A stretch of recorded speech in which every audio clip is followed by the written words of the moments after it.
جب حضرت علی پر زہر کی تلوار سے حملہ کیا گیا اور ان کا انتقال ہو گیا تو کیا؟ السلام علیکم پیارے محترم عزیز، دین کے دیوانے چینل پر آپ سبھی کا خوش آمدید۔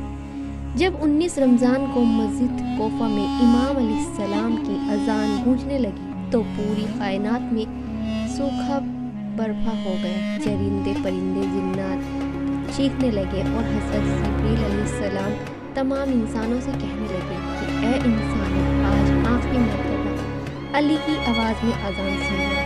امام علیہ السلام اذان دینے کی مصلی عبادت پہ آئے، اللہ کی عبادت کر رہے تھے۔ جیسے ہی آپ نے سجدہ کیا تو ایک شخص زہر سے ڈوبی تلوار امام علیہ السلام کو مار دیتا ہے۔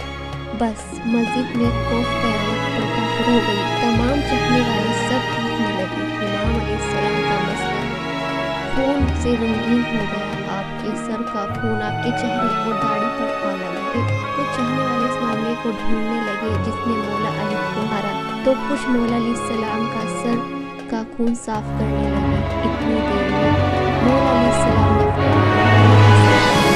یہ نماز فرض قضا ہے، پہلے نماز نکلتے ہیں، اس کے بعد مجھے دیکھو۔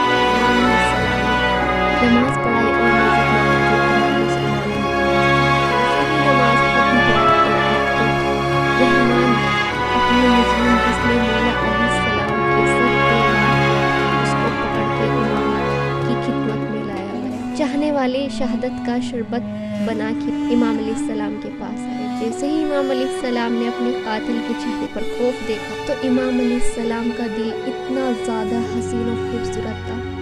آپ علیہ السلام نے فرمایا، یہ شربت مجھے نہیں بلکہ میرے قاتل کو ضرورت ہے، یہ شربت اسے پلا دو۔ دیکھو اس نے مجھ پہ ایک وار کیا ہے، اس پہ بھی ایک وار ہی کرنا، اور اگر یہ زندہ بچ جائے تو اسے آزاد کر دینا۔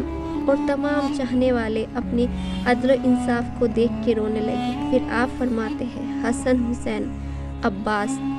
امام علیہ السلام نے فرمایا، کیا میرے شہادت کی خبر مجھ سے پہلے میرے گھر پہنچ چکی ہے اور میری بیٹیاں زور زور سے رو رہی ہیں؟ میں نہیں چاہتا کہ میری بیٹیوں کا آواز میرے چاہنے والوں کے کانوں تک پہنچے۔ بس تمام چاہنے والے وہیں رک گئے اور امام علیہ السلام گھر تشریف لاتے ہیں۔ چلو مجھے اپنے گھر لے کے چلو۔ آپ اپنے بیٹوں کے سہارے سے جیسے ہی گھر کے قریب پہنچے تو فرماتے ہیں، عباس اب چاہنے والوں کو کہو کہ واپس اپنے گھر چلے جائے۔ تو کسی نے عرض کیا، یا امیر المومنین، یہ سب آپ کے چاہنے والے ہیں، اس حالت میں آپ کو چھوڑ کے کیسے چلے جائیں؟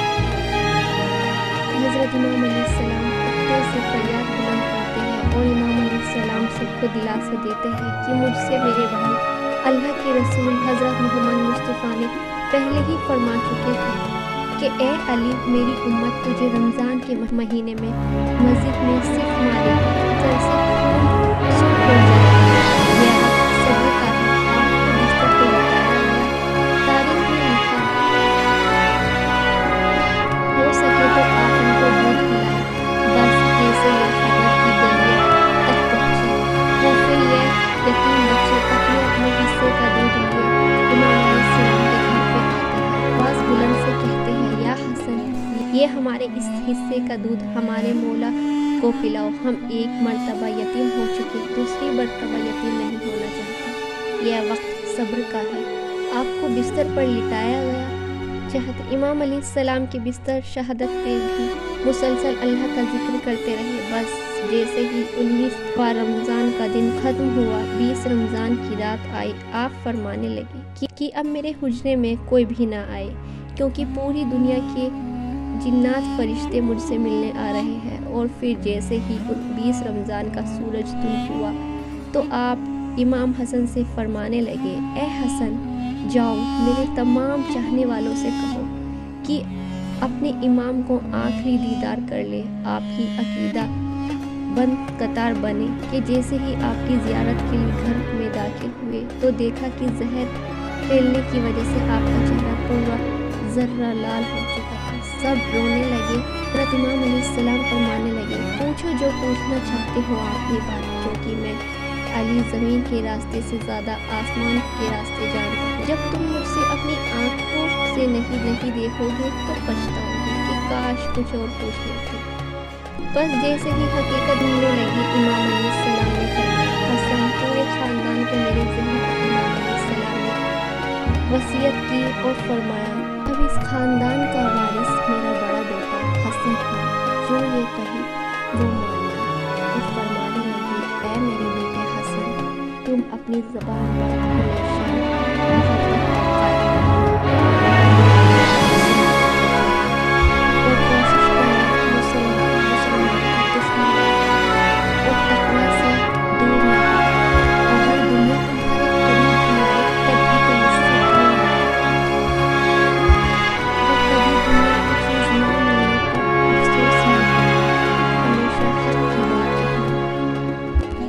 حسن، حسین، جہاں تک ہو سکے میرے اس پیغام کو زیادہ سے زیادہ پہنچانا کہ اپنے کام کو ذمہ داری سے کریں اور اپنے درمیان تعلقات کو قائم رکھیں کہ میں نے تمہارے نانا حضرت محمد صلی اللہ تعالیٰ علیہ وسلم سے سنا ہے کہ لوگوں کے بیچ میں صلح کروانا ہزاروں روزوں اور نمازوں سے بہتر ہے، اور یتیموں کے بارے میں ہمیشہ خیال رکھنا کہ کبھی وہ بھوکے نہ رہے، اور پڑوس میں اچھے تعلقات قائم رکھنا، اور قرآن کو سمجھنے اور اس پہ عمل کرنے میں دیر نہ کرنا۔ ایسا نہ ہو کہ دوسرا اور نماز کے بارے میں اللہ سے ڈرتے رہنا، کیونکہ وہ تمہارے دین کا ستون ہے، اور اللہ کے گھر کی حفاظت کرتے رہنا، کیونکہ وہ تمہاری پہچان ہے۔ ایک دوسرے کے ساتھ ہمیشہ پیار، محبت اور سلوک سے رہنا۔ خبردار، اگر تم ایک دوسرے سے لڑائی جھگڑے میں رہو گے، یعنی کہ دشمنی میں رہو گے، تو تمہارے اوپر وہ لوگ مسلط ہو جائیں گے کہ اگر تم آواز بھی دو گے تب بھی تمہاری آواز کوئی نہیں سنے گا۔ اور سارے عبدالمطلب کے بیٹوں کو خبردار کر دو کہ میری اگر شہادت ہو جائے تو میرے قاتل کو صرف ایک بار وار کرے، اگر وہ بچ جائے تو اس پر دوبارہ کوئی بھی وار نہ کرے، اور اگر وہ مر جائے تو ان سے ایک بھی حصہ قتل نہ کرنا، کیونکہ میں نے اللہ کے رسول سے سنا ہے اس دنیا میں سب سے بدترین شخص وہ ہے جو مرے ہوئے انسان کو دوبارہ سے کاٹے، یعنی کہ اس کو ٹکڑوں میں تقسیم کرے، چاہے وہ پاگل کتا ہی کیوں نہ ہو، اس کے ساتھ بھی سلوک نہ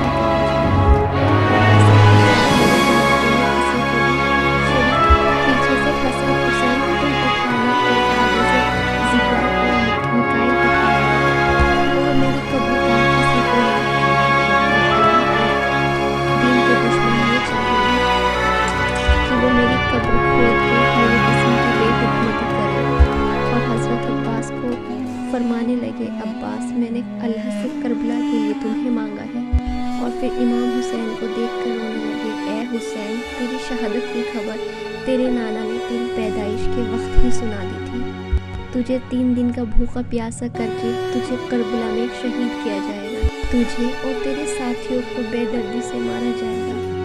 یہ حضور اکرم صلی اللہ تعالیٰ علیہ وسلم نے امام حسین کی پیدائش کے وقت ہی بتا دیا تھا۔ حسین، اللہ کے دین کے لیے صبر کرنا، اور جب وقت آخرت آئے اور اپنی بہنوں اور بیٹیوں کو نصیحت کرنا کہ اسلام کے لیے صبر کرتے رہیں، اور قدم قدم پر یہ گواہی دیتے رہنا کہ اللہ کے سوا کوئی عبادت کے لائق نہیں، اور ان کے نانا حضرت محمد مصطفیٰ صلی اللہ تعالیٰ علیہ وسلم اللہ کے رسول ہے۔ اور پھر اتنی دیر میں چیخ کر کہنے لگے، سلام یا رسول اللہ، اور پھر اتنی دیر میں فرمانے لگے، ہاں اللہ کی رسول اور تمہاری ماں فاطمہ الزہرا مجھے لینے کے لیے آئے ہیں۔